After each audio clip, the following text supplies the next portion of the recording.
Hi, I'm Stewart Spinks and welcome to episode 157 of my podcast, Beekeeping Short and Sweet. Still, we have frosts, but daytime temperatures are rising, the bees are flying, and finally I've been able to get into the hives and see what's going on. It's time for disease inspections.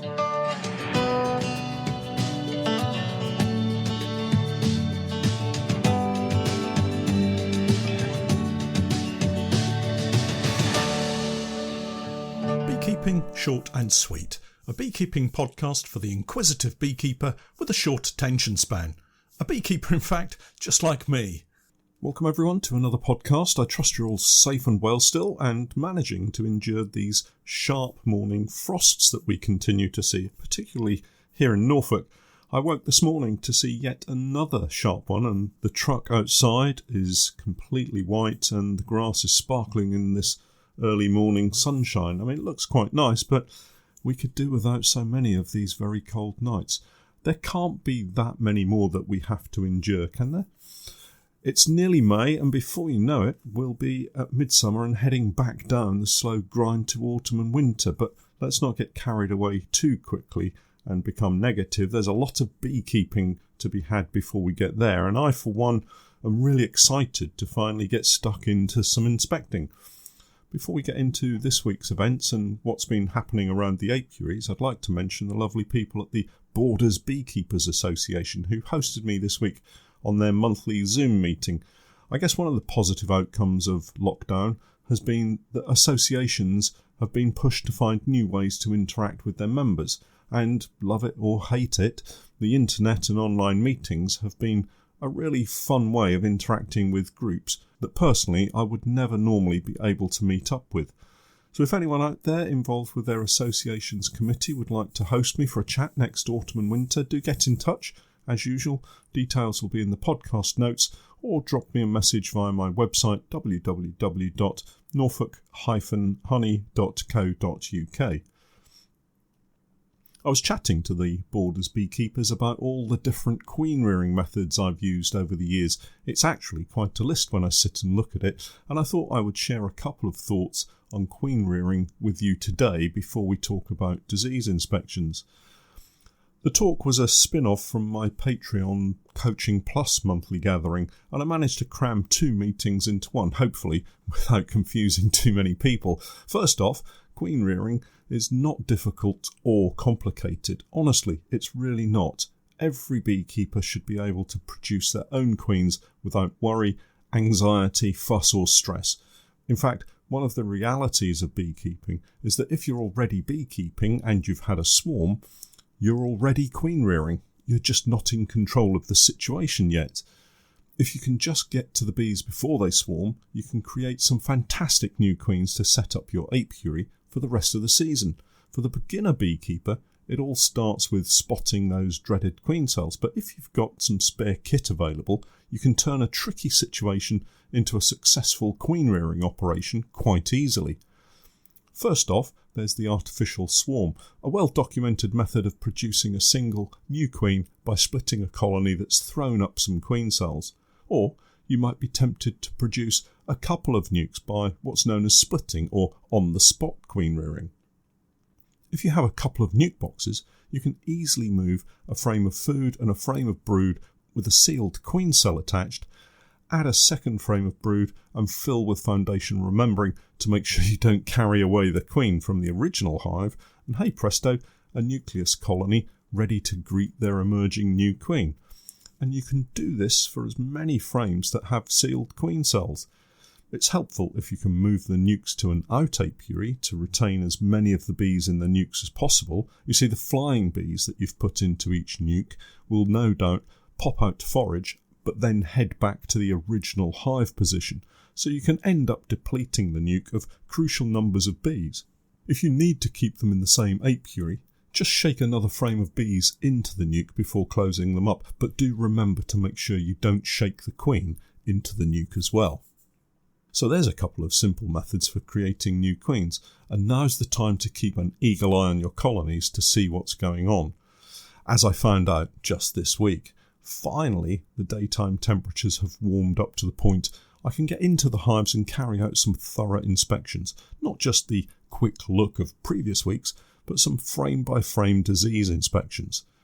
Now is a really great time to get those spring disease inspections out of the way. Checking colonies that have spent months surviving through the cold of winter are now starting to explode into spring. Disease inspections form a really important part of my annual routine for managing pests and diseases, an integrated pest management system as it's known. Many experienced beekeepers will do this almost without thinking. The first few inspections of the season, out there checking that there are eggs, looking at the adult workers and searching for brood patterns to confirm all is okay. Deep in the back of our minds, we're also checking that the brood is healthy, that wax cappings are uniform and biscuit coloured, and that there are none of those wax moth trails that look so destructive. But for the novice beekeeper, the absolute beginner, it can be something that isn't necessarily on their radar. The excitement of first inspection, looking for eggs, spotting the queen, marvelling at those first few waggle dances, it can all become a little too distracting. And the idea that your colony may have a disease issue just isn't a topic you want to go to for fear of it spoiling your day. Well, it's possibly one of the most important inspections of the season, and those that don't check for disease are only rolling the dice and hoping that they don't land on a go-to-jail square. In just a few weeks' time, the hives will be stuffed full of bees, supers will be filling with honey, and it becomes more difficult to carry out these inspections, particularly as swarming becomes the biggest worry for the beekeeper. The process of disease inspections is very straightforward, easy to perform, and something I began this week with my colonies. It's kind of a preemptive strike before I get into the spring cleaning of colonies, as there's absolutely no point in swapping out equipment, taking away dirty, potentially infectious hive material, and leaving a diseased colony with a nice fresh hive. It just uses up that valuable clean equipment when you should be focusing on what's happening on the frames. So here's what I do. Once you open the hive, remove the chrome board or cover board and take a look at the adult bees. What are you looking for? Well, firstly, can you see any obvious signs of deformity on the adult bees? One of the most obvious is deformed wing virus, and you'll see bees with wrinkled, misshapen wings rather than perfectly formed, well-balanced wings. Right now, the other obvious one to look out for is chronic bee paralysis virus, shaking bees or bees that are dark and wet-looking with hairless abdomen. If nothing jumps out at you at this point, great. A little smoke over the top bars and in we go. Remove the first frame and have a quick check for the queen. A look at the workers to make sure that they're healthy, and another quick look to see what food stores they have. As an outside frame, it is likely just to be food. Set this frame aside and ease the next frame out, using a little smoke when necessary. Continue the inspection until you reach the first frame of brood, and check for eggs. If you see eggs, you can proceed with your disease inspection fully focused, knowing you have a laying queen. At this point, shake all the bees off the frame. Do this by holding the frame in the brood box and give it a quick shake or two to remove as many of the bees clinging to the frame as possible. This will shake the bees into the brood box rather than over other frame tops or into your wellies. Now carefully look at the brood. You're looking for a range of ages of larvae curled neatly in the bottom of the cell in a small C shape, often described as pearly white, but colours can vary depending on the pollen that they're feeding on. You should be able to see the segmentation of the body of the larvae too, and this usually means that all is well. Check the cappings. Are there any that have not been completely sealed? If there are, just flick open one or two, and more often than not you'll find either that there's no problem at all, just a developing adult bee, or you'll find sac brood. And that's what I normally find, either no problem or just sac brood. Either way, it's not a huge issue, as I never find that sac brood causes my colonies too much trouble. Continue on with your inspection, shaking bees off each frame as you go, taking time to check cells, larvae, cappings, and honestly anything else that catches your eye. Hopefully, all is well, and you can record your disease inspection in your records and move on, having taken a big sigh of relief.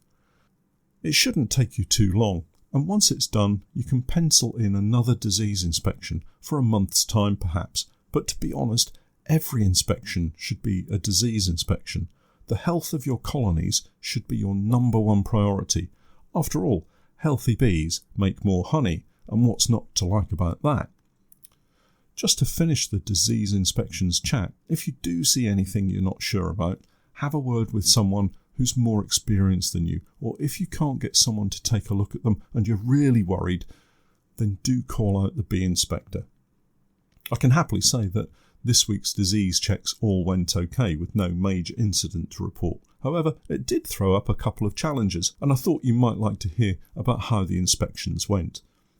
The meadow apiary is looking great. The oilseed rape is fast approaching full flower and the bees are working it, despite it being quite chilly still. All of the colonies here are in commercial size hives and are earmarked for transfer into honey-poor Langstroth hives, so these won't necessarily get the full spring clean, as it makes no sense putting them into clean kit only to transfer them into the Langstroths just a few weeks later. That said, it's still really important to carry out the spring disease inspections. So, what did I find? Well, apart from a couple of colonies that required further action, not much really. All the colonies were building up nicely and had good-looking brood patterns. A couple had a small amount of chalk brood, and if you're not familiar with chalk brood, do take a look at my YouTube video. I'll link it in the podcast notes for you. I anticipate that it'll clear up fairly quickly as the weather warms up further, so I don't intend to take any action on these colonies. So, 2 colonies that needed further action. One, unfortunately, appears to have the beginning signs of CBPV, chronic bee paralysis virus. Just 1 or 2 adult bees showing signs, but that's enough to sound the warning alarm for me. I'll have another look next time and assess how it's developing before I take action on it, but I've made a note about it. The second colony didn't have any disease, but it was a drone-laying queen. The colony was stuffed with drone brood and destined to fail. Here's the really important point about all this disease inspections malarkey and why it's important to check for everything. Without a disease inspection, this drone-laying queen colony could become a major problem to the rest of the apiary. The reason why? Well, the normal practice for me in dealing with a drone-laying queen colony is to shake them out. Move the hive to a different part of the apiary and shake all the bees out of the hive and let them drift into other colonies, usually the one closest to its original position. Imagine then if this colony had CBPV, or worse still, a foul brood infection that I hadn't checked for. All I would have done is spread the disease through the apiary, and without doubt the biggest spreader of disease in honeybee colonies are beekeepers. Closely followed by drones, I suspect, but us beekeepers have to carry the can on more occasions than not.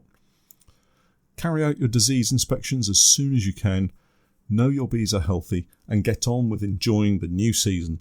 And what better way to enjoy the new season than to join me each week with each newly released podcast?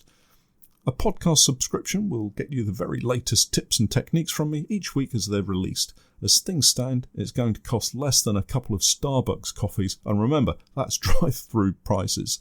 Head over to my Patreon page and sign up to my Podcast Plus tier for the very latest beekeeping chat and an occasional maths and English lesson too. Well, that's it for this week. I'll catch up with you all again next time, but for now, I'm Stewart Spinks, and that was Beekeeping Short and Sweet.